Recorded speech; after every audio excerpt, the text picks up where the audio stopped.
তো এই হালকা বৃষ্টির ভিতরে গাইস কিছু খাইতে হবে, তো সামনে দেখতে আছি সিঙ্গারা বিক্রি করতেছে, তো ওখান থেকে যাই আমি সিঙ্গারা নিয়ে আসতেছি। আর সিঙ্গারাগুলো এই মাত্র বাইজে উঠেছে, একদম টাটকা গরম গরম গাইস। এই বৃষ্টির ভিতরে খাইতে খুবই মজা হবে। তো বাইরে হালকা পাতলা বৃষ্টি হইতেছে, আমি গাড়ির ভিতরে বসে বসে সিঙ্গারাগুলো খাবো। আর এই মানে ঠান্ডার ভিতরে গরম গরম সিঙ্গারা খেতে খুবই ভালো লাগবে।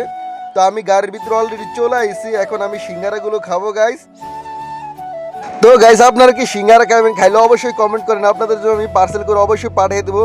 তো সিঙ্গারা নিয়ে আসলাম, সিঙ্গারার ভিতরে কাঁচামরিচ এবং পেঁয়াজ দিয়া দিছে। 6 পিস সিঙ্গারা মাত্র 20 টাকা, খুবই সস্তা। তো আলহামদুলিল্লাহ এখন আমি সিঙ্গারা খাওয়া শুরু করবো। আপনারা নজর দিয়েন না যাতে আমার পেট ব্যথা না করে।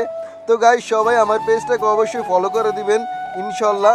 আরও নতুন নতুন আপনাদের মাঝে আমি ভিডিও দিব ইনশাল্লাহ। তো সবাই ভালো থাকবেন, আল্লাহ হাফেজ, আসসালামু আলাইকুম।